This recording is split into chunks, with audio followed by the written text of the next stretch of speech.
And ending the show tonight, that was the George Barker Band with Close the Window, Lassie, You Won't Get Out That Way. It's one of my favourite old standard hits.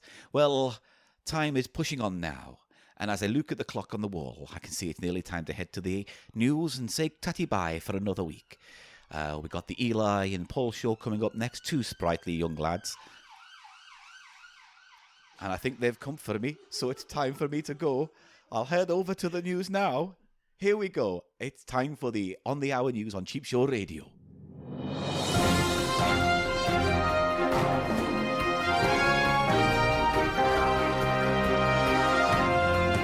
Hello and welcome to the news on Cheap Show Radio with me, Henry McGivens.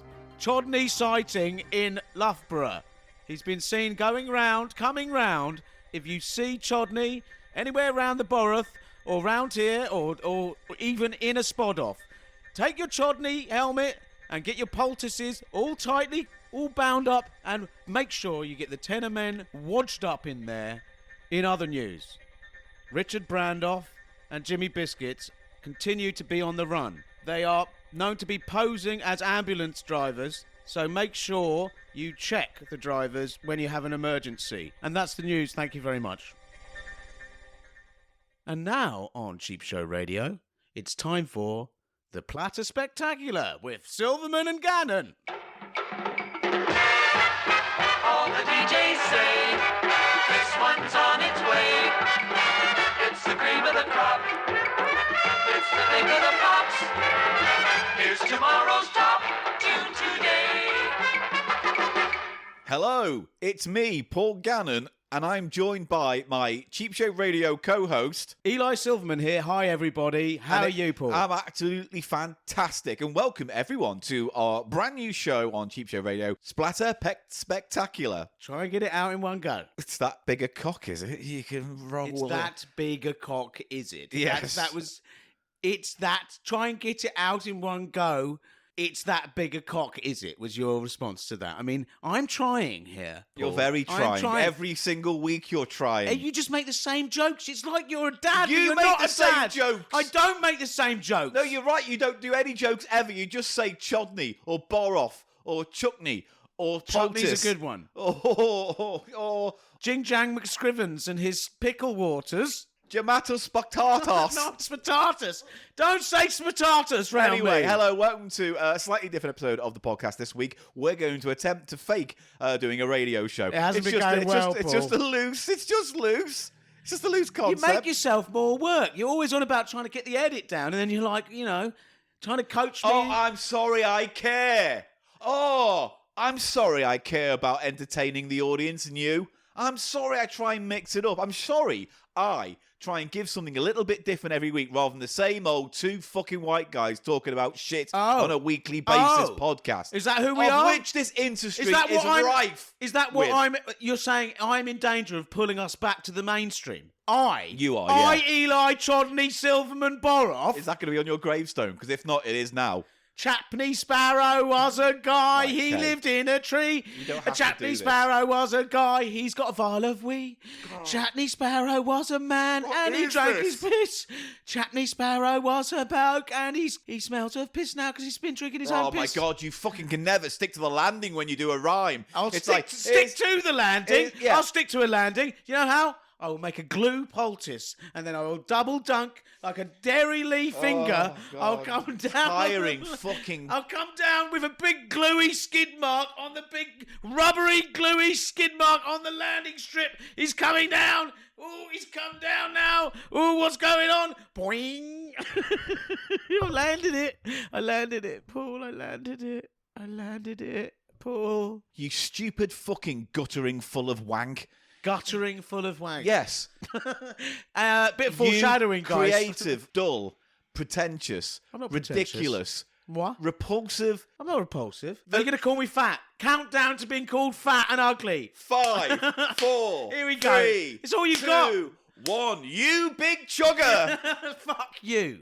Fuck you. Do the fucking homework. You fucked me off. You wouldn't even join Chapney Sparrow as a guy. I don't care. Come on. I'm not endorsing this anymore. Chapney Sparrow. No. He was a guy. No, he wasn't.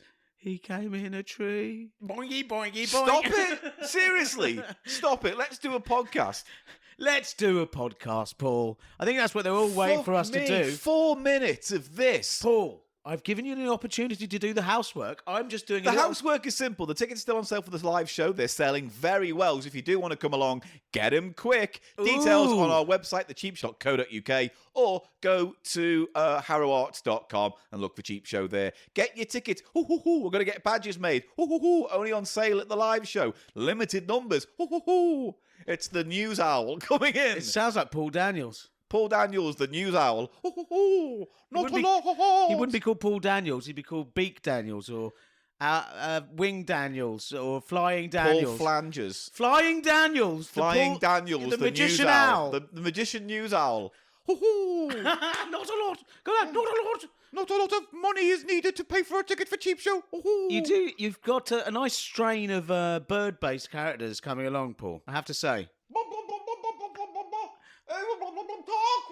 Tarquin, balls to Picasso. Balls to Picasso. That's what he He's a says. new favourite in the land of Ganon characters. Now, if I could just do a slight reprise of the Chapney Sparrow motif. Hey, you got an option. You can either do that now, or you can do your Tales from the Dance Floor. You Tales can't do from the both. Dance Floor. You can't do both. All right, fine. I don't give a shit about Chapney Sparrow. Welcome to the Cheap Show podcast, the economy comedy podcast with me and Eli. Go for the bargain bin charity shops and Powerlands of Great Britain. That's that done. Do your fucking repetitive maudlin story that not everyone maudlin. is tired I'm not of. crying. I am. Use words right. Words right. I am crying. Well, the story's not maudlin. You are. No, you big the pup. concept is maudlin. I'm looking at what fucking maudlin means. It means weepy. Self-pitying. Yeah, my stories aren't self-pitying. I goes up to me. I said, "Oh, can I have dance cream?" And I tell for fuck off. It's funny you should say that. But anyway. Go on. Is it because this story is completely rote? Hello, everybody. I'm Eli Silverman. Oh, it's rote o'clock. Must be time from Tales from the Dance Floor. It's the fucking Groundhog Day of segments. I'm Eli Silverman, co-host of Cheap Show, and a very important part of the whole Cheap Show firmament. I do a little bit, you might Nothing not know. firm about your I have a segment. meant. It's one of the favourite segments, and in fact, it's one of the only segments that has its own spin-off segment, which is just as popular, if not more so, than the original segment. So, I mean, that's saying something. Have you got a segment? spin-off? Tales from the Shop Floor is a spin-off of Tales from the Dance Floor. No, it's just no. It's like the veil to No, fallen from your eyes. No, you're confusing us being too lazy to come up with a new title for a segment. It's a with spin-off.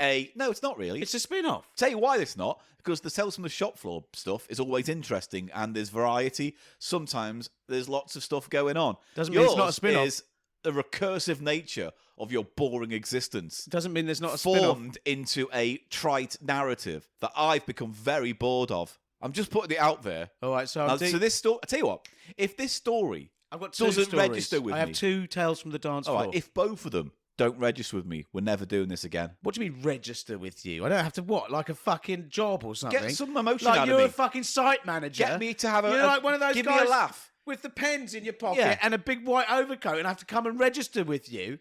I have to come and register my presence in this place with you. What have I got? Some kind of card? Now you have another choice. You can either carry on talking, or we can just drop the segment. There's 'cause nobody no time. else here. It's just me. I'm the only one who has to talk, apart from you. Yeah, but you're saying nothing. So go on. I'm not saying nothing. I'm You saying are. stuff about the. I'm just saying. You can either carry on getting to the segment right now, or we stop this segment. It's not a segment. Get in gear, mate. Don't click every trip. Get in. Start your story. I will not be harassed by Start your you. story now. Come on. TikTok. Fucking hell, mate. Come on. Hello, everyone. I'm Eli Silverman, Yeah, we've heard co-host that of bit. Cheap Show. We don't know why we're doing all this. This bit segment again. is Tiring. it's an important segment of the whole show. I think I'm and breaking him, ladies and gentlemen. I think he's near tears. It's where I tell you about things that have happened to me when I've been DJing. And I was DJing this weekend, Paul. Yes. So I'm DJing.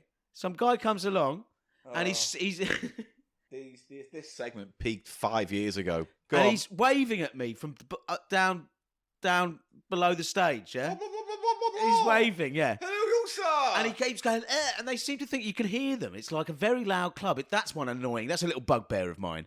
People think you can hear them when they're 5 foot away with loud music playing in the dark. Yeah. You know? Yeah, so I'm like, come up here. Come up here, I'm mate. gesticulating. Onto I'm stage. gesturising. Come on stage. Come round here, I'm saying. Come round here. Yeah, I literally come. Of course you are. Come around and come up here, basically. Yeah. Yeah, not up round here, but up and around. If anyone needs to amend the bingo thing to add come round here to it, please do. What number would it be? Oh, the Cheap Show bingo. Yeah. Anyway, so look at the eyes, the Come on. dead eyes of you. Come on. The dead eyes. Come on. Come on, what? Tell your story. All right. So Man he comes comes round here he does. to your desk. And he goes, "Can you play?" And he says something, and then I didn't catch the title. Something like "Sizzle" by Lady Gaga is what I called. Okay, right, whatever. All I caught was Lady Gaga. I Right. went, "No, can't do it. Sorry." And he literally looks at me and goes, "That's all you had to say. That's all you had to say." And it's like, I did just say no. He's like, "No, it's all you had to say." And then he storms off and keeps dancing. Prick. Anyway. That's the first story, is it? Yes. Right, great. Well, that the did second that, story- That almost did less than nothing for me. That Oh, washed over did me. it not register? Where do you feel this register? In the seat of your nuggets? No. Yeah? In my You get a heart, little in my twinge. soul. Twinge? In your soul? Yeah. I don't believe in the Engage soul, in Paul. me. I don't believe the soul is real. You don't. So what? Am I trying to engage at something I don't even believe exists? Yes. Oh, is that what I'm fucking Like doing? your sex life. That's a cheap shot. Do you want to call me fat? Come on, just get out of the You're, way. you, so far, No, the call only me person fat who's again. called you fat is you. No, you called me I a called you a chubber. chungus. You're a chungus. Anyway, the other day, I'm DJing at a different place, Yeah. and this girl asked for ABBA, and I was quite proud of myself. Yeah. Can you play some ABBA, please? And I did the dual gesture of vomiting Right. and cutting the throat at the same time with the hand. So she comes up to you and goes, "Can I have ABBA?" And I you just literally start going, And What then I a went, lovely man. "Ah, no. You like that touch you? Is that registering with you?" And how did she walk away? No, they asked about 8 million more times. Good. Her and her boyfriend. And he was literally at the end of the night. I could see him standing just out on the dance floor with his hands in the prayer sign, the pleading Yeah. sign. Praying Going, for "Please, ABBA. ABBA." Any ABBA? Yeah. Any. ABBA. You should have picked the worst song they've ever released. I don't actually And own stick- any. And do you know Fair enough. what? We're not anti-ABBA here. I'm not anti-ABBA. That's not what I want to get across. But I'm in a place called the Blues Kitchen, which is about funk, blues, and soul. And they're not going to play a lot of late I could literally, 70s, I'm early not 80s allowed. pop I'm disco. not allowed to play ABBA, especially No. especially something like Dancing Queen, which is hugely mainstream, sort of wedding tune. It's like me. I played Shaggy's "It Wasn't Me" or something. It's like that level of faux pas in that place. You Right, know? well, that's the segment over with, and That's I tales can from the tell you dance right floor, now, everybody. it's never coming back. Well, Never coming back. I won't here's come the, back. Here's the box. Lid on. no, you're not in charge of Here's that. me digging. You're not in Digging charge a little of that. hole in the ground. If anybody has enjoyed A little the, digger hole in the hammer. the- Oh, I'm putting the box if in. It's anyone's- just big enough. Here it goes. Pat, pat, pat with the Listen, soil. this Patty, whole- patty, pat. And then I'm going to build a nice big supermarket on it. it doesn't matter what you Here do. we go. Oh, bring it in, Mr. What Mr. supermarket is it? Mr. Tesco's. Oh, Here Tesco's, we go. right. Yeah, I've got a Tesco's deal on. You're building a Tesco's on the built- grave of that segment. Yeah, Is that what you're doing? Here we go. Tesco's Metro. I don't 'Cause think they're you've got the- everywhere. I don't think you've got the authority. Too late now. Beep, beep. You need planning beep, permission. beep. Here comes here comes the cement truck. Ding dong, ding dong. Why is it going ding dong, ding dong? He's building a shop. It sounds like some kind of. Is that the drill? Every morning. Why are they drilling? Because they're not. Oh, look, they've discovered my segment. No, they Oh, haven't. my segment's come back to life like some zombie. Oh, it's devouring. Get the Ghostbusters. Oh. Oh, I've caught it. I've put it in a trap. Oh, now the segment's in a ghost trap and it's in my Well. ecto-containment unit where it will hang out with the trapped dead for an eternity. The end. Mr. Silverman, thank you. It was good, but 300 episodes almost, and we're done. Move on. No one's interested in your life. That's not true, Or career. Paul. Or That's your not DJ true. work. They wrote songs for the Eurovision about a whole song which We have got to wrap onto the this segment final. up. Open up the Tesco's now. We can't be here when they Listen, open the and shop. also we doing this whole segment is dedicated to records, music, and it goes. That segment totally goes with what we're trying to do with the show today. Wonderful, and it helped. One door You were closed. totally cynical the another whole door fucking way opened. through, like you are with everything that excites me, everything that I enjoy. Honestly.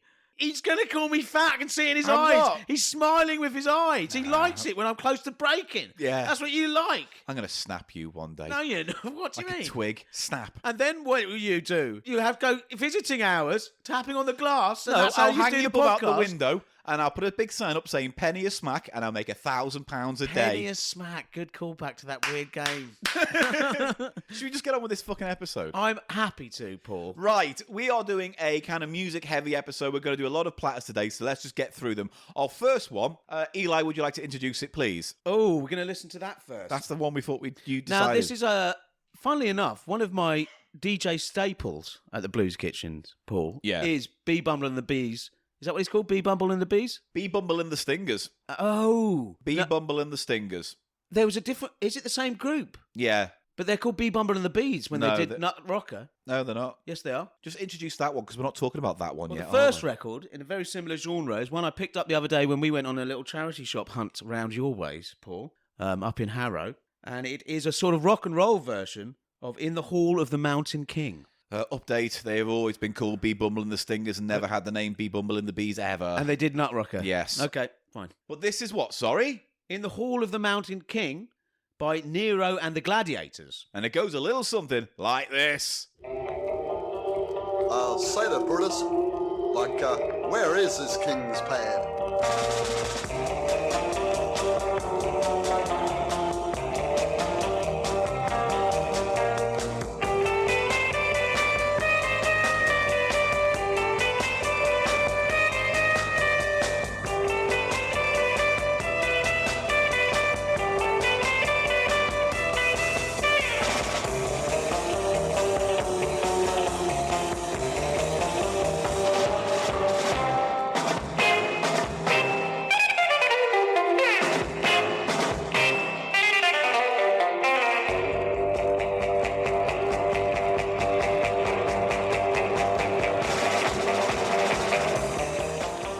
Right, so what was so good about that song? It's a piece of classical music by Grieg. This is the interesting thing, isn't it, about this song and the other one we're going to talk to. They take a classical piece of music and they make it pop, as almost as if to say, this music was the pop of its time. Yes, and I think it was a big fad in novelty, because it comes from an era. This one, the Nero and the Gladiators one, is from 63. Okay. First published 63. It's on Decca, made in England. And you can hear from the voices at the beginning of that record that they're Brits, can't you? Because they go, Yeah. oh, well, something up the Mountain King, right? What, Terry? What do they say? What's do for? What do for? No, he goes, oh, I don't know what's the mountain up there here. Something like that. Something yeah? like that. He goes, "It's fine, you, yeah? Oh, just come round here. You know, one day you'll get locked into it mentally. What? And the whole of you in this episode will just be you saying, oh, Chodney, come round here, like in a catatonic Chodney, state. come round here. Yeah. No, it won't be. You just need to... Are you trying to say I'm going to go mad again? I'm just saying you might want to start coming up with new, tiring, boring, false words to come up with. Chadney? It's a bit too close to Chodney. Sapapa. We can work with Sapapa. Sapapa. What about this? What about this? Plodicals. Plodicals. That could be a segment. Yeah. See, I'm open to stuff. Are you open to my plodicals? Yes, I accept stuff from you. You can dunk your Dairy Lee plodicals right on my fucking... My plodicals My in, poultice, my on your fucking chin. Brazilian-style narrow poultice strip. Yeah? Rubberised A it is. mankini poultice. It's rubberised, all tacky down the sides. Yeah. attack, like that. Oh, and the patron saint is Plodicus. Plodicals, get it right. I Plodicals. No, I am Plodicals. I am Plodicals. No, that goes, doesn't it? Because Nero, he was in Roman, wasn't he? He was, yeah. But what I'm trying to get at is it was a big sort of thing that novelty records were, because it's at the height of the sort of novelty era, Yeah. as well as being at the height of the instrumental pop. Pop music used to be instrumental, and I think after that period, it never was again. I mean, there might have been the odd instrumental hit, but it wasn't. Do when you we were think it was growing up. because they front-loaded it with the instruments? So, it's an instrument-focused pop genre because, electric guitars were reasonably new and things like that, so they were front-loading that sound. And then when the vocalists came back in and, blues and things started to come up and rock and roll and it all kind of melded, then that music went out of fashion simply because it was more it was about a the period. artist. It was like we discussed. There was a period. It's the surf period, right? Yeah. Where Tequila comes out by the Champs. Yeah. Very famous.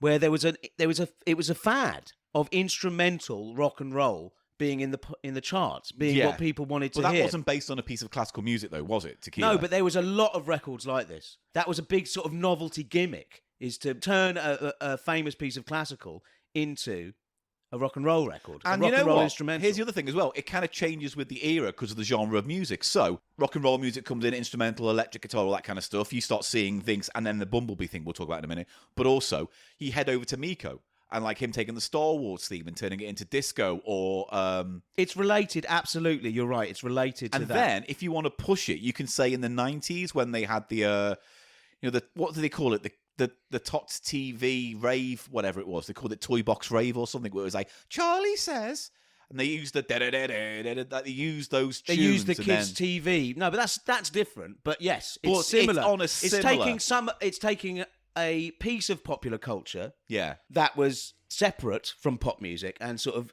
putting it through the pop machine. And Yeah. this is the early examples of it, because these are sort of, they always pick things like that in the Hall of the Mountain King. So everyone will have know that piece of music because it's famous from Fantasia And and is it so on. just Do you see that what I piece mean? of music is just for dance clubs? It's just to put on. I think, yeah. Because It's what a year was novelty, it? isn't It's it? Early 60s, 63, yeah. 63, Which I so- think is the height. It's just before the Beatles come in, is the height of surf and instrumental rock and roll. Right. As a thing. When was Telstar? I think Telstar was late 50s, early 60s.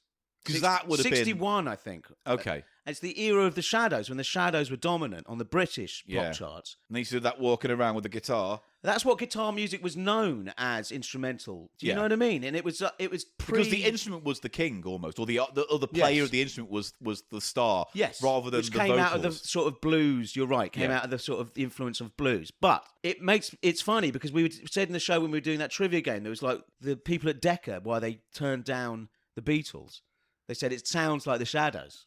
Too much like the guitar Shadows. music's on And its way guitar out. music's But that's what I said to you. What did they think was coming in then? girl groups. You still have the girl like group. Diana thing. Ross and the Yeah, you got the Supremes early and Motown things. girl groups coming through in like 64. And I guess were they big- weren't guitar heavy and if- bands. No, do you you're know right. that the Beatles did a version early on of Please Mr. Postman? Yes. That's a girl group. Yeah. So the whole girl group thing is getting crystallized. And a lot of people think that the Beatles, a lot of their early success is because they're like a girl group. The structure of the songs I see. and the way they sing them is Yeah. similar to that girl group sort of format. Do you see what I mean? Yeah. No, I see So that. I think they probably thought, the people at Decca probably thought you were going to get, sort of teeny bopper girl group things being a big thing. But I like that. It's got some nice surf style guitar on the Nero. it has record. got that shadowy, twangy thing going the on. twangy guitar, really well it's done. very It's quite tight. The drums are quite robust. If anything, it rocks, you know. it kind of rock sounds and rolls. kind of like hollow in a weird way. It sounds like it's recorded in too big a space, so the sound I like the kind of reverb. I like it.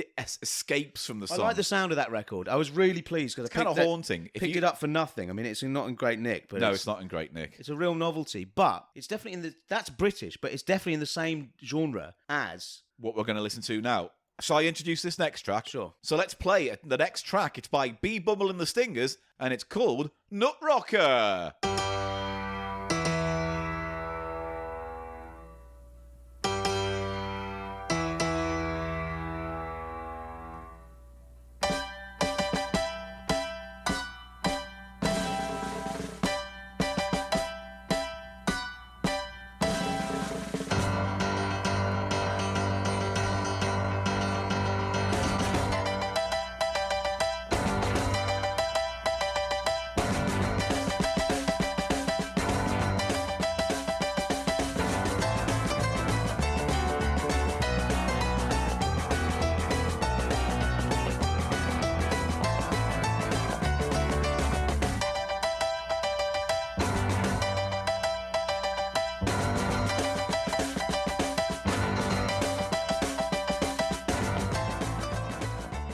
Now that's in my box to DJ with. Because That's in people your will dance to that Stone Cold Classics box. in a sort of rock and roll set. If people are dancing already, then they will go for that because it's propulsive. I fucking love it. Yeah. It's stompy and Now it's the same. It's the same shtick though as the Nero and the Gladiators record, isn't it? They're taking their shtick is they've taken a popular piece of classical music. In that case, it's the Nutcracker Suite. Is that right? Who wrote that? It is. I'll tell you what. Let's go into Mr. Wikipedia. So, B Bubble and the Stingers were an American instrumental ensemble in the early '60s, specializing in rock and roll and arrangements of classical melodies. Yeah, their whole thing was that. Yeah. Bumble Boogie reached number 21 in the US, and Nut Rocker reached number 1 in the UK singles chart in 1962. The There one we you just go. played. Yeah. Um, Talk about an and all the- early American record that crossed over. I can see why. That's a fucking stomping track. Yeah. And people seem to go for it. They know the refrain from, it's like one of those pieces of music that is lodged in your head from an early age. You don't even know where it's from. It's so widely spread, you know what I mean? The recordings were all made by session musicians at Rendezvous Records in Los Angeles. Right. But when the recordings became successful, they had to put a group together. And it was formed, led by a guy called R.C. Gamble, who called himself Billy Bumble for the sake of this tour. Yes, so it's so novelty, isn't it? In 1959, Earl Palmer, Rennie Hall, and Plas Johnson, all African-American musicians from Louisiana, were in a house band at Rendezvous Records. According to Palmer, the three friends always talked about how they could make some money and not have to leave the studio. So one day did a rock version of In the Mood, and that single was credited to the Ernie Fields Orchestra, which became a hit, reaching number 4 in the US in 1960. Off the basis of that, they went ahead and made Bumble Boogie. What's Bumble Boogie based on? Well, I'm presuming it's, I'm going to flight the Bumblebee. There you go. I've got, again, I can imagine. It all makes sense, doesn't it? Yeah. I have a copy of that as well, actually.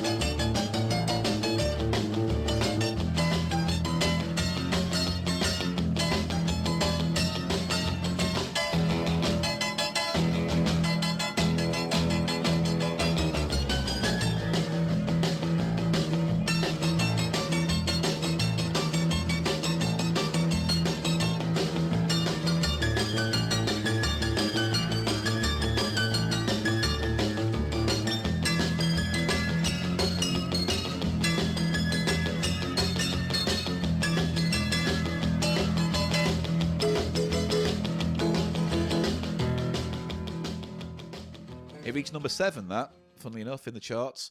Ernie Freeman recorded another track, and it got to number 21 on the Billboard charts in June 1961.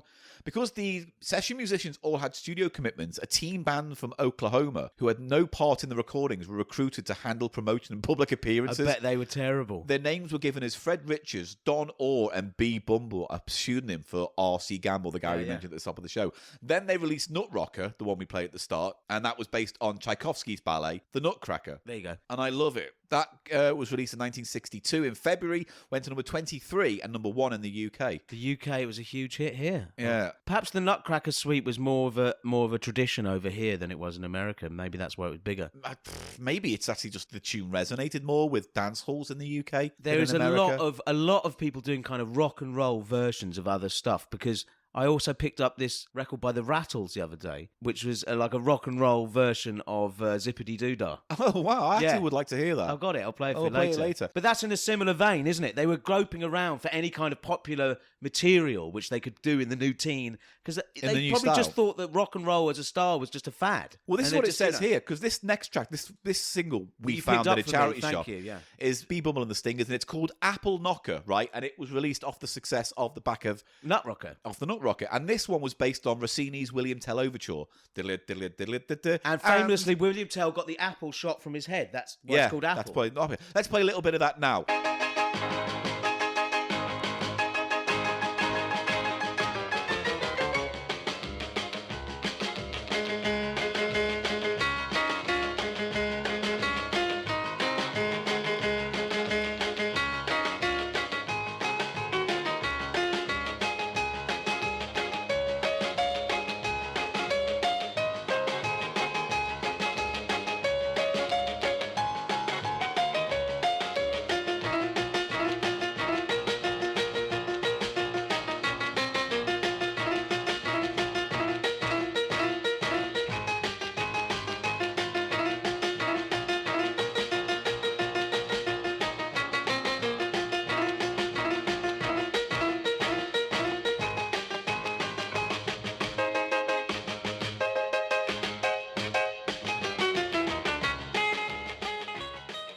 Yeah, so It's quite a clever title, isn't it? So they did Apple Knocker.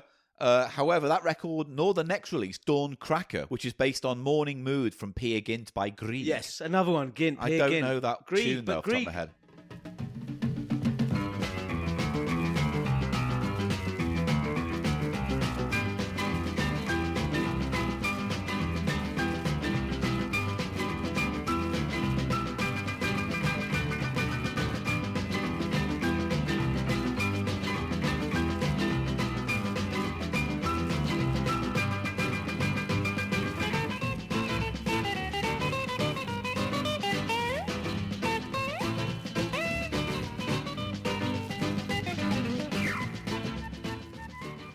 And we come full circle because Nero and the Gladiators in the Hall of the Mountain King is by Grieg. Oh, how funny. Yeah, I do love it as a subgenre. And then the Paul. label went out of business, and then they all kind of split up and did other little bits and bobs. Which label went out of business? Rendezvous Records or whatever. The one that you picked up is on Stateside, which I think is probably a... That sounds like a kind of British arm of an American label to sell stuff that was stateside. That is Stateside. Yeah, a lot of the early Motown. Funny, we were talking about the girl group stuff. I've got early Supremes on Stateside, so... A version of Nut Rocker was recorded in 1972 by, who do you think? Gary Glitter, The Sweet, No. Mud. That would actually be cool if it was Sweet or The Mud. But no, Emerson, Lake and Palmer. Wow. It was a progged up version. I want to hear that. The original version was reissued at the same time and again made the UK charts and reached 19. You see, it must be in people's minds. That must be why it works as a DJ It's record. been used in films such as Butcher Boy, The Young Poisoner's Handbook, and Big Mama's House. There you go. That's it. We found it. We found the connection why it works when I DJ. Because Mama's people remember Big Mama's House. Yes. Not that They've it's all actually a seen really Big good Mama's piece of House. boogie woogie rock and roll. I mean, it works like that anyway. Well, it's the type of thing you start moving to because it's really fast, isn't Yeah. it? And got that Because that Apple Rock is fine, but it doesn't have the punch of doesn't Nut have Rocker. the danceability by any But means. I love it. You're right. I like it as a genre as well. There's something kind of cool when it's really adapted well from one style to another. And again, proves that they were still writing quote unquote pop song tunes. Yes, and it's a whole subgenre of the novelty genre in itself, isn't it? It's literally you take Classical the rock and roll populist- cover. Yeah, populist, and you just reinvent it with new instruments or whatever. I'm just like Moog. Moog did all of this as well. and then the would have Moog done- records are related as well. But yeah. Right, so Lovely wonderful. stuff. Next track then, and I believe we're doing something a little bit different now, Oh, something yeah. a little bit weird. This might need a little bit more of an introduction because we're doing. What we're going to do is we're going to do a little introduction, and then we're going to talk about it afterwards. But Eli, what have you got? Now, this is a series, an educational record. Yeah, Paul. We have covered stuff by this publisher before on this show. you have. It's the Open University. Because the Open University used to like release courses or weird little This is courses modules for on children. vinyl. These are for children, and the other one was for children as well. The No, one that's I not played. for children. That's for parents. Yeah. To do to children. It's it's parent training sort of stuff, yeah, isn't it? but it's parent training them to sing pointless folky songs to their kids. Well, to there was encourage. 3 records that I found. I think the one we covered on this segment years ago was like Yeah. folk songs for children or something, wasn't it? Something and it had like that, yeah. Paul is a dirty boy, Paul comes sit on around my here, wipe Paul, his dirty bot. Oh, Paul waddles along, what is Paul thinking? Paul's got an empty head, oh, the dirty candle boy. burning, the flies are buzzing, the candle burns the flies' wings Sit in inside. daddy's suitcase. I like it. Sits in daddy's suitcase. Pretends it's a bus. Anyway, that had some sort of standout weirdness. Unsettling folk. But I think that was folk songs Weird. for kids. That Because was. there's the thing about folk where there's a little bit of a kind of this is a weird feeling. It's a slightly kind of it's spooky almost. It has that folk horror sort of vibe. Very early 70s. That's why I love that other record. That I So found. what are we about to So when listen I to? saw these in the charity Oh shop, yeah, sorry, go on. these are a different series from but the same publisher, like I say, the Open University. Yeah. And this is a series called The First Years of Life. Like I say, it's for Parents. with very young children. And it's basically a record telling you how to sing and encourage children to sing and be creative and Yes, and now there are 3 of these, and we ploughed through them when the other week, didn't but we?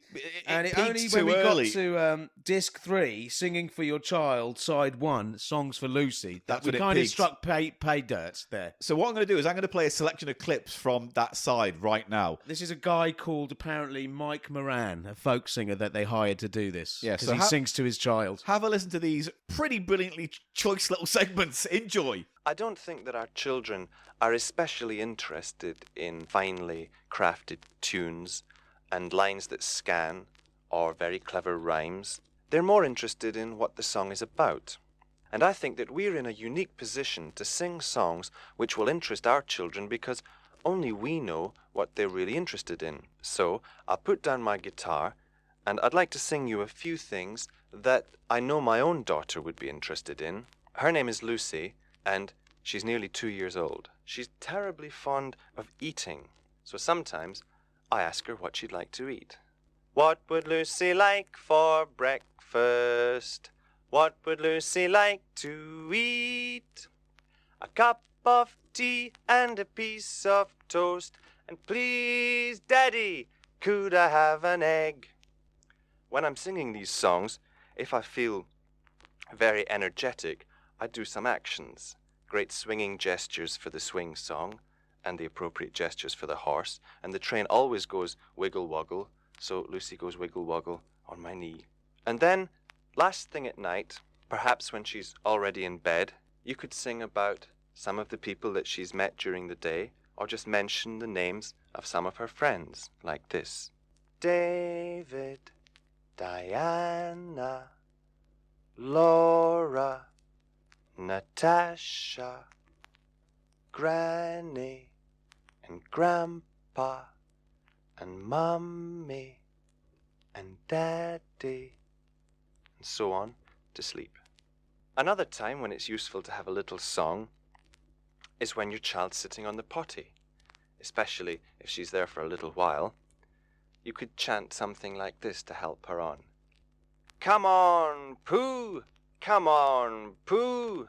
Pooh coming, Pooh coming. So, yes, it's right. You just got to sing to your child and just say things like wiggle woo, wiggle woo, Lucy likes a wiggle woo. Yes, so it's quite simple to write songs for your child. It's quite simple. They You don't just give look two at shits. anything in the room They and go, don't give two Lucy is a lamp, Lucy goes round, Lucy, Lucy pillow, Lucy, Lucy pillow. And then when you're having dinner, you can just make up songs, about anything. Lucy. About sweet corn goes in Lucy's mouth, sweet corn goes in Lucy's mouth, sweet corn goes in Lucy's mouth. And a sweet wiggle woggle woo. Ooh, Ooh, a wiggle woggle woo, a wiggle. Oh, well, you could think, say, like, you one could day- say, I have gone to the shop. I have gone to the shop. Why are you a, saying Jamaican all of a sudden? It's weird. a wiggle woggle woo, and I have got mashed potatoes Do on you think, my do you think corduroys. one day Lucy was just at the dinner table and you went, Shut up, Dad. Father, enough! Yeah, the bit about the egg cracks me up. Oh, the breakfast Lucy, would you like an egg? Lucy, bit. Lucy wants an egg. Yeah, she does. No fucking shit. She wants an egg. She Talking wants of a shit, why would you sit at a child, stare at it and go, Pooh coming, here comes the poo. He says to To chant. no, chant it to encourage her along. Come on, Pooh. Mate, can I just say, if you were sitting on the toilet and I was staring at you while you were having a poo and I was like, Pooh coming, Pooh coming, here comes the poo. I'd be like, it's not coming now. I've got It's proper not- it's stage not- fright. It's gone right back up the pipe. It's swam back up like a fucking brown trout up the Thames. I can feel it swimming in my lungs. Fuck me. I've never wanted to shit less in my life. I've got a weird Oh, corduroy when does he stop doing this? folk singer in the bloody loo with me, telling me to poo. It's the way he pronounces it, poo. Yeah, I'll give him credit. He didn't say dropping or, something like. He was like, poo. Lucy's done the runny stuff, runny stuff, runny stuff. I don't know why you've got weird accents. You're just waving in and out of a weird accent.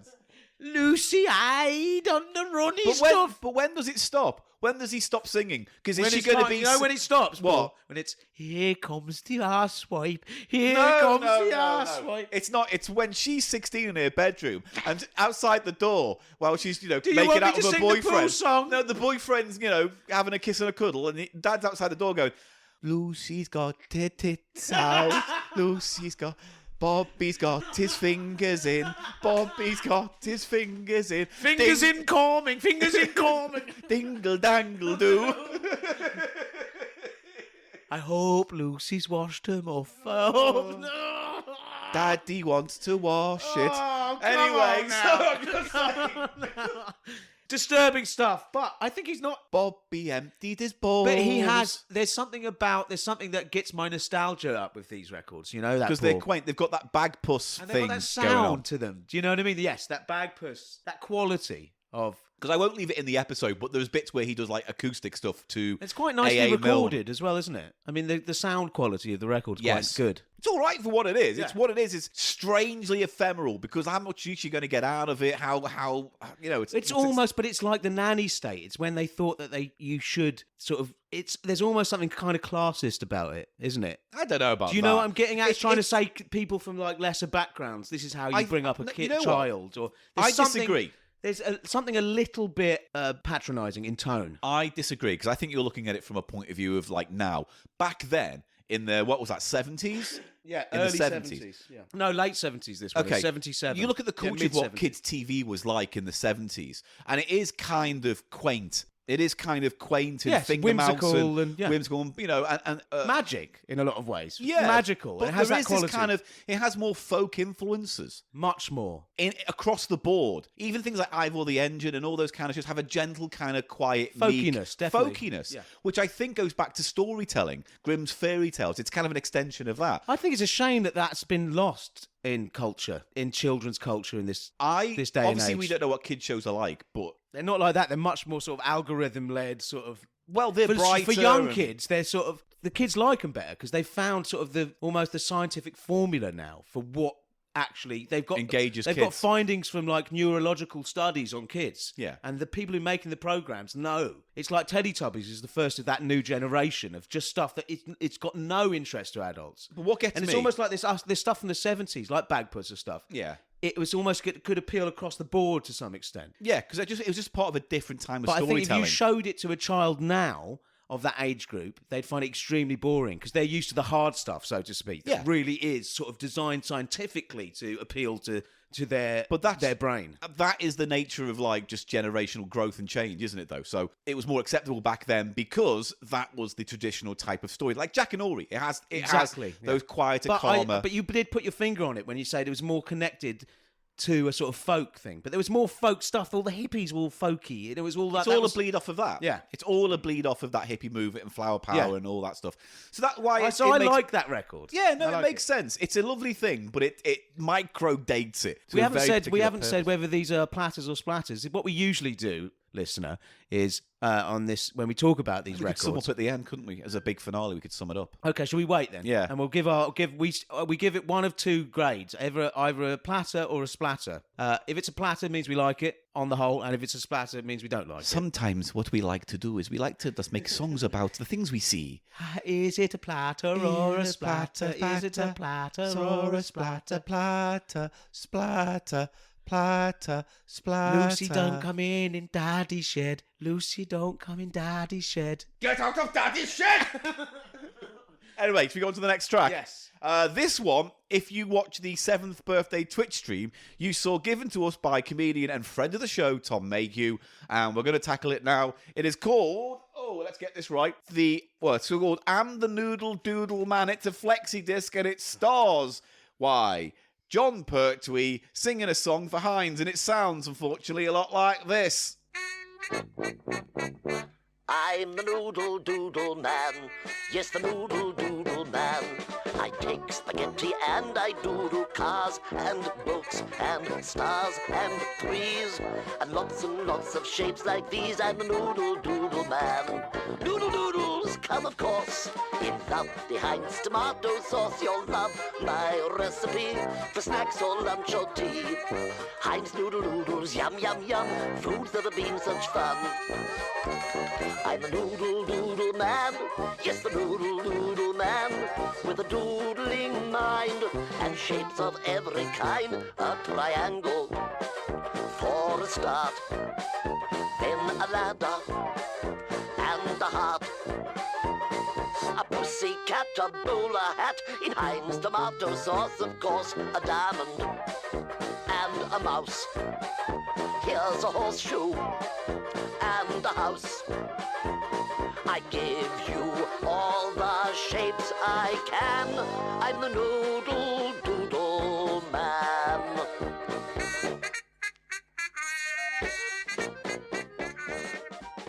Now, not to be ungrateful to Tom for buying that. It's a lovely thing. It's a lovely little thing. The flexi, and it's got the lovely cover, paper bag cover with the. With the Noodle Doodle Man himself. But that It's record is insufferable. fucking aggravating. it's what works as a 30-40 second advert becomes intolerable. Absolutely intolerable. And it has the gall to have a fucking key change at the very end as Oh. well. How dare you? His noodle doodle man voice just starts to grate about fucking, about 20 seconds in, you're right.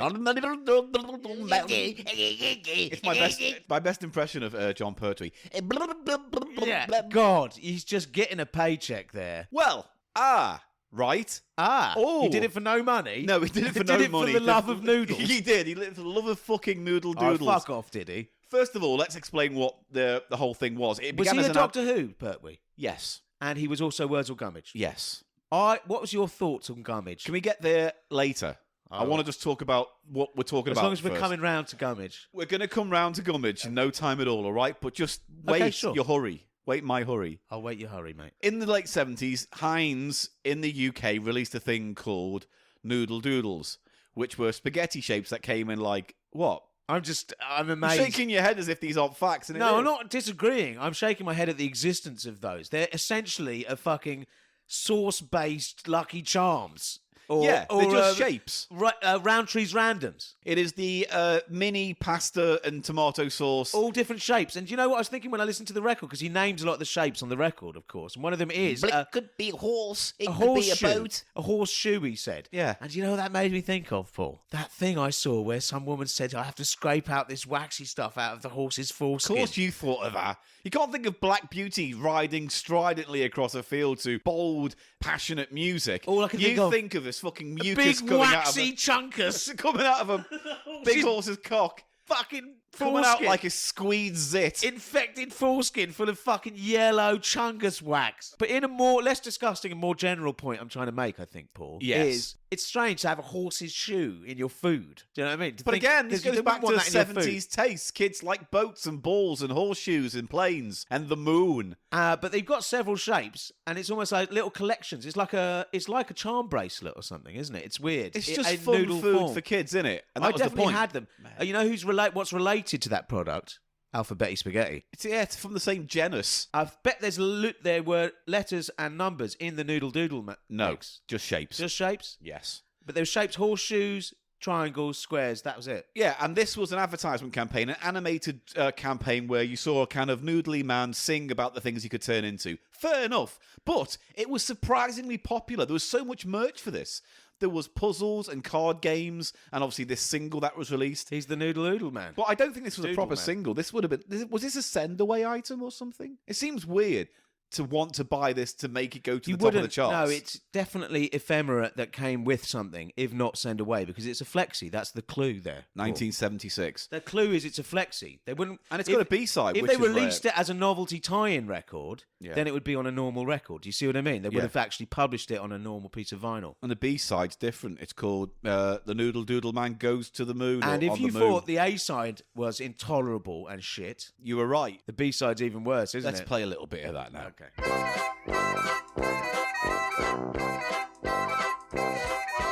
The Noodle Doodle Man decided one fine June to be the very first doodle man to doodle on the moon. He made himself a rocket ship, and as he left on his lunar trip, he shouted, "Now we'll have some fun! 5, 4, 3, 2, 1, and we have liftoff! Oh, what fun! Oh, what sport! I'm the very first doodle knot. Traveling up at a furious pace, that man on the moon, watch his face when I doodle.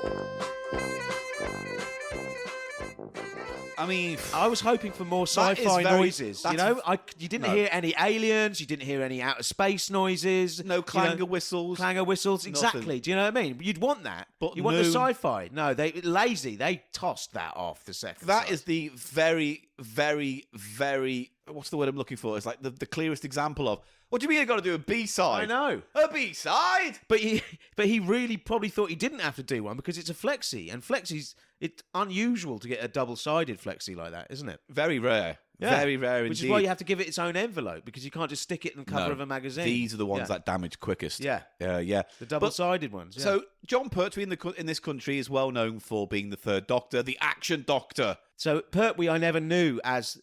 Did he do Gummage after the Doctor then? Have we come round to Gummage? He yet? did the gummage after the Doctor. But one quick thing, he's released a few albums. He was a singer. He was a singer. He was in like Oliver. He played, he played Fagin in Oliver. Of course he did. You can typically, but also he released an album called John Pertwee and Friends Sings the Beatles. Oh, And I really have to see what that is now. I I'd want to love find to see that. that. Yeah. I'd like to hear that. And the little Rigsby. It's probably like Something that. like that. But I find his voice annoying. That's only in that. That's his Spotty voice. He also did Spotty from Super Ted. And that's that. Of course. Super Ted. Something like that. I used to watch Super Ted. We all love Super Ted. Banana Man. Banana Man. The great British heroes. Why is there no fucking Justice League with Super Ted, Danger Mouse, Banana Man? Wow. This must not be an original idea. Someone must have thought of this. It's probably They're all impossible. owned by different people. Yeah, exactly. So it's never going to happen. But come on, imagine it. They should. They Who should else do could it be for in the sake of the Can't British just- film industry. You can't just have three. You got Banana Man, Super Ted. Definitely. Who else? What did we just say? Super Gran. Super Gran goes in there. Yeah. Yeah. What else? It's good, this shit. Have we had Danger Mouse already? Danger Mouse, yeah, we said Danger That's Mouse. that first is Danger Mouse. Danger Mouse, I'm losing track. Danger Mouse, Super Ted, Super Gran, Banana Man. That's it so They're far. Quattro. We need one Call more, them the though. Quattro after that drink. Bongo group. No, we're not going to call them the Umbongo Heroes. Now, Paul, one thing that has just occurred to me, yeah?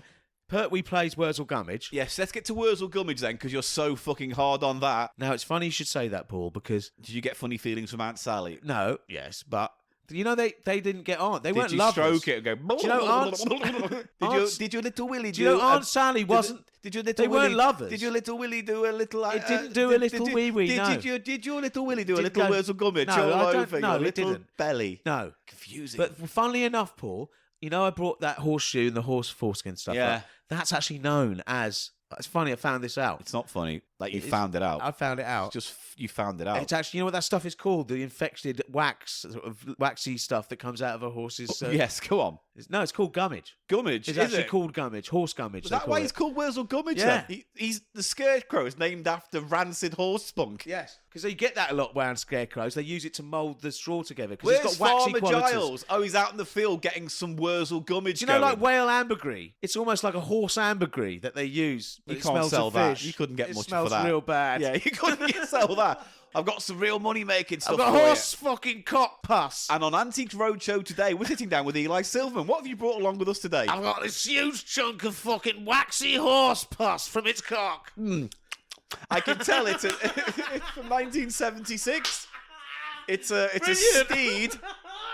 That got me, Paul. I think we can trace this back to Lord Ha-Ha, the I didn't horse see that won that the Grand coming. National. I didn't see that coming. The Now- expert tasting a little bit. Now, how much did you get this for? Well, I wouldn't sell it. Can It's I just been in say the family that? I for would never years. I would never sell it. No, I couldn't do that. Because this is worth £4.50 if you sold it at market today. Have you got £3? I'll give it to you now. I'll give you £3. I hate the son. smell of it. Here we go. It's, Here's it's £3. been in my haul. Here's £3. I don't know why that amuses me. The expert having a taste for fucking waxy discharge. Like ladling fucking Oh. globulates of it down his Oh. throat. Anyway, that's the Noodle Doodle, man. No, hang on. Also, wanted 1 or 2 more points on that Noodle Doodle man. Yeah. Is there much more to say? We've got a little bit of information to go on there. Because Yeah. look at this. Look at his hat. He's a doodle. So He's a chef. He's a chef, isn't he? And that, Yeah. that ties into the food thing, doesn't And it? interestingly, the character was rebranded in the 80s to be more animated, and it was drawn more vividly as a chef. More and they, chef-like. And they used Yankee Doodle as the tune to that Noodle one. Doodle. I remember that one. Diddle, Yeah, diddle. Noodle And it's half Dandy. animated, half live action, half model stuff. I'll put a link on the website. You'll see a video from it. I'll put an advert up for those. All right, last track of Oh, this. can I just say one spectacular- last No. thing? One last thing about Quick. the Noodle Doodle man. What I did enjoy was that whole novelty record, children's record trope of using sound effects. So they used a train do or that. something and a thing on Yeah. the first side. Well, thank They you should for have had that. more of that on the flip, shouldn't I they? would have. Well, I'd rather it be nothing but that. Sound effects. Just on the 3 flip. minutes of non-stop collateral sound effects. I wanted him on the moon going, oh, I'm the Noodle Doodle man on the moon. And then go, oh, I'm scared, I'm floating away into the stars. Like a Bowie song. Yeah. Noodle Doodle man in outer It sounds space. like early Bowie, doesn't it? It does a bit. I'm the Noodle Doodle man, and I come from a Noodle Doodle can on the moon, and a spoon, and a June in Boone. Something like that. He lives Right. with his mum. He's the noodle man in Croydon, living Noodle out man. there. When he looks at the papers, don't come round here, daddy he does- boy. Yeah, that's right. He came round there. Right, the last track on this I wasn't Splatter even aware Spectacular. of it. I wasn't aware of it. That's the problem. Last track on the Splatter Spectacular. Now, this may sound very familiar, and it is, but it isn't. Here is the next track. It's called Superstar by Linda Murdoch. No. Lydia Murdoch. Well, better.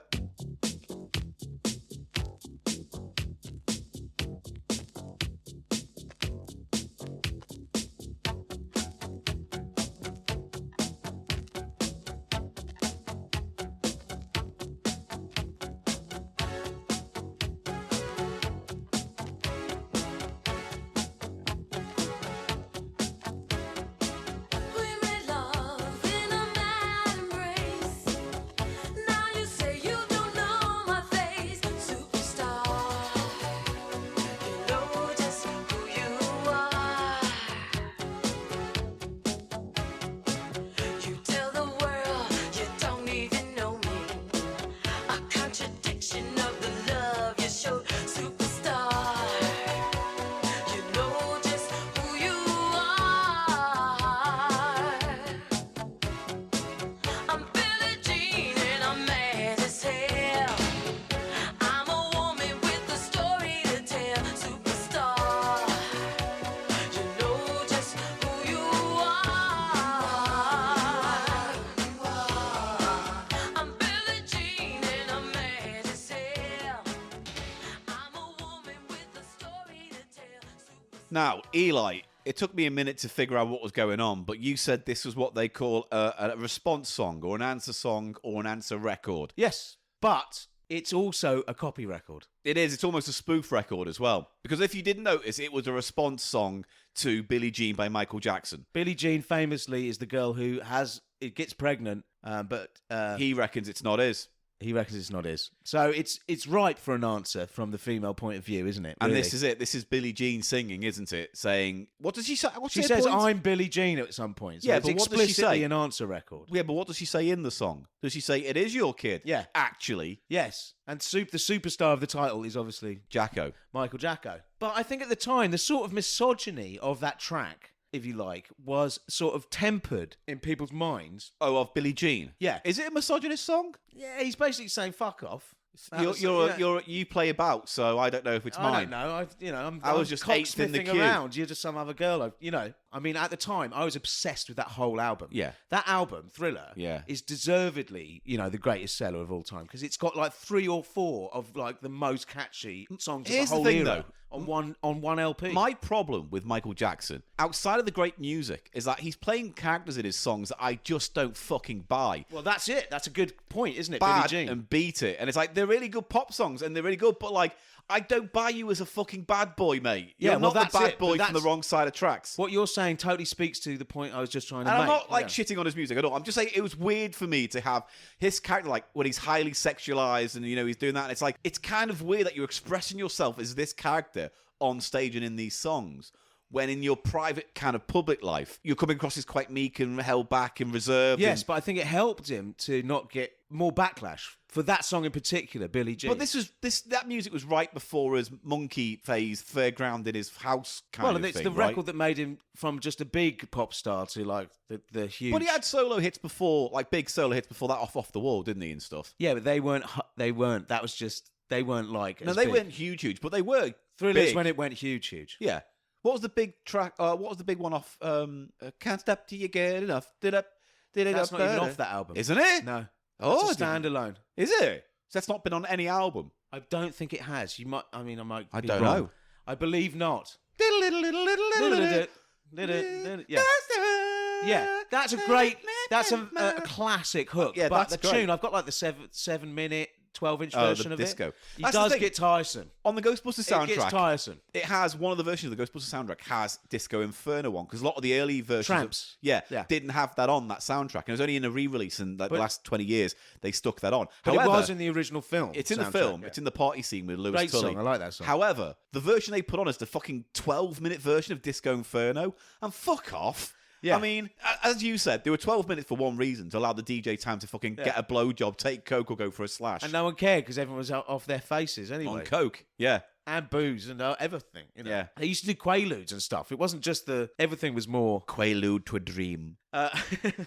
Paul, Fuck off. we're not fucking writing jokes for some kind of BBC impression Mock show. the week. Okay? Like, Things fucking people would say with an apple in their mouth. Oh, oh, oh, oh, oh.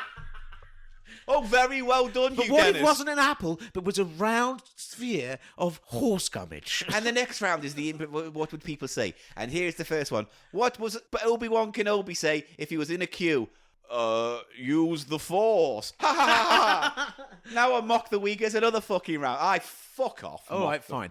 We're not here to talk about that or Michael Jackson. Anyway, answer songs. Answer songs. Thank We're you. getting back to it. So, I'll just read this thing from Wikipedia which talks about it, because I didn't know it was a thing properly. Well, if you think about it, it still lives to the present day. Like in, rappers and in stuff, rap, yeah. They call them diss tracks. Diss tracks in hip hop are sort of. Yeah, call and response. But you looked it up, and funnily enough, they started back in the jazz age. It right? says here, an answer song, response song, or answer record is a song made in answer to a previous song, normally by another artist. The concept became widespread in blues and R&B in the songs recorded in the 1930s to the 1950s. Answer songs are also extremely popular in country music in the 50s and 60s. Of course. Most often as a female response to an original hit by a male artist. And that's what this is. Exactly like Yes, that. but a different They genre. say the original Hound Dog song, sung by Big Mama Thornton, reached number 1 in 1953, and there were 6 answer songs in response to that. One of them was Bearcat by Rufus Thompson, which reached number 3.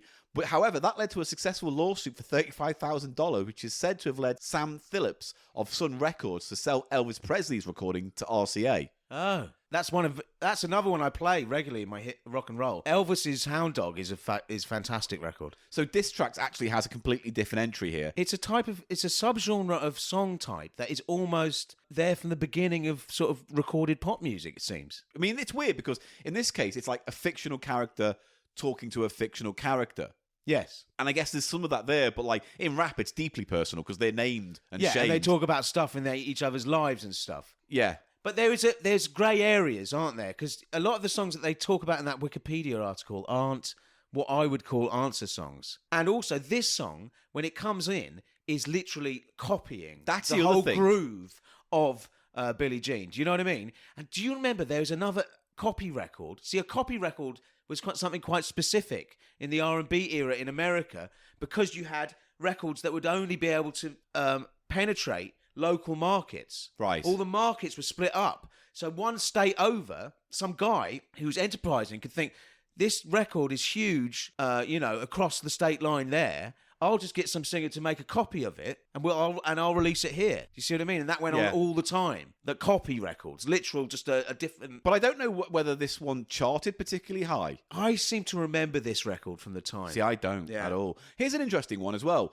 There was an EP in 1992 called Erasure-ish, right? And it was made by Bjorn Again's answer to Erasure's previously made ABBA tribute, ABBA-esque. So Bjorn Again was a knockoff of ABBA, and they did a thing called Erasure-esque to do a pastiche of Erasure's ABBA-esque album. I mean, this is getting so. It's getting and there really was. Do you fucking remember Inception. on that sort of theme? Do you remember Dred Zeppelin? Yes. Who used to just do all Zeppelin numbers, but with Elvis singing them in reggae. Yeah, that's quite the same thing. That's just weird in general. But here's the one we were talking about before, and I wanted to bring up on the podcast. So, Big Daddy. actor Danny Aiello, who appeared in the yeah. Madonna video "Papa Don't Preach" in '86 as the titular Papa in that video, later that year he recorded a song called "Papa Wants the Best for You," written by Artie Schrock. Because he's the papa. And it says it's a representation of the father's point of view of the song. Weird fucking thing. I feel like Danny Aiello might have had a sort of coke or drink problem at the time. Do you know what I mean? It's got someone that just vibe said, about it. here's a way to make a bit of money, Danny. Why did he need the money so badly? He's 'Cause I doing don't know. okay. Was he, though? I'm not making assumptions about Danny Aiello, but I think he probably was at a bit of a low ebb when he decided to do his own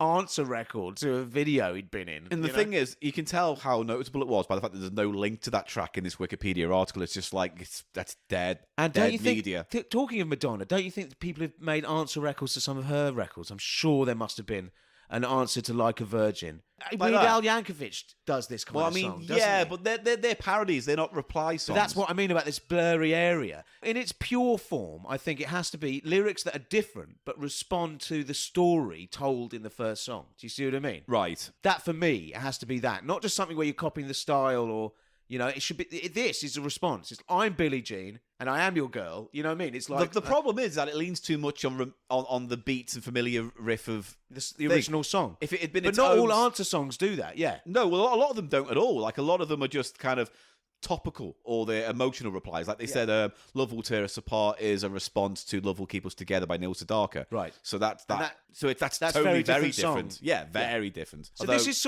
isn't a pure answer record, I'd say. I'd say lyrically it is. Well, it says here it is, because it's listed but here. for me it's a copy. It's trying to also sell units on the back of it sounding a lot like Billie Jean. Do you know what I mean? And everyone Weird, loving though. Billie okay. Jean. It was a hit, peaking at number 14 in the UK in 1983. See, I knew I remembered. Well, she's an American pop singer, but this is the only thing she's known for. So she might have been a backing singer or something. Yeah, it's got that feel to it, doesn't it? Yeah. But answer records are fascinating, and if I find think any so. more, We'll bring him in. yeah.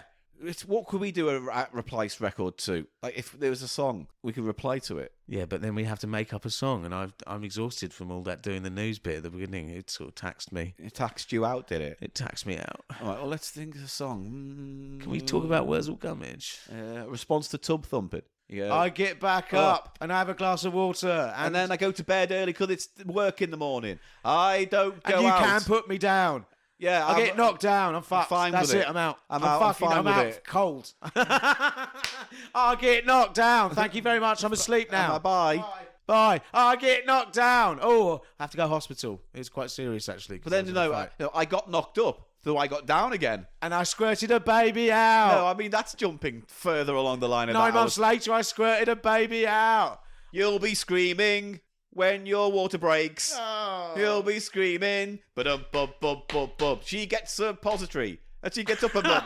I don't know where I'm going with this, mate. I don't know. I can't figure a way to end all this. I'm thinking about is scoffing huge hot chunkuses of horse gummage out. Right, and that's all we've got time for. Well, it's about time to say goodbye. We're reaching the end of our Radio Cheap show today. But We've had you a know what we splatter- have to do, Paul? We have to rank the splatters We have and the to rank the spectaculars. splatters and the Wait, platters. so let's the do Platter it. Spectaculars. Let's do it after this jingle.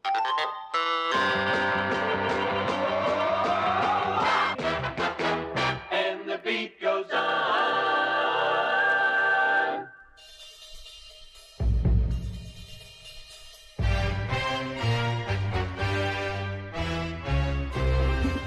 Okay, Paul, we had 4 tunes on the show today, starting with In the Hall of the Mountain King by Yes. Nero and the Gladiators. For you, platter or splatter? I'm going to call that a platter. It's enjoyable to mine ears. I loved it, actually, and it's a proper platter from me. It's a platter. What a great start. Great mate. Don't do that. Fuck you. I'll do what I want. After that, we had some great folk music, Paul, from Mike Mavan and his Songs for Lucy on the Open University label. Well, I'm going to have to break your heart, mate, and say that wasn't for me. I'm going to give that a splatter. Really? A little Why? bit too creepy. Don't like daddy chanting songs. It's I weird. like the whole chanty, creepy Not folk for horror me. aspect of it with the nostalgia, so definitely a platter from me. And it's a splatter from me. Okay, 1 splatter from you so far. Oh, dear. Let's see what's next. Then we had I'm the Noodle Doodle Splatter. Man. Let's It's a not fuck splatter. about. Piece Splat of that. shit. Splat it. I mean, lovely thing in terms of nice little bit of ephemera. Intolerable music. Intolerable music. Splatter for us. Intolerable music.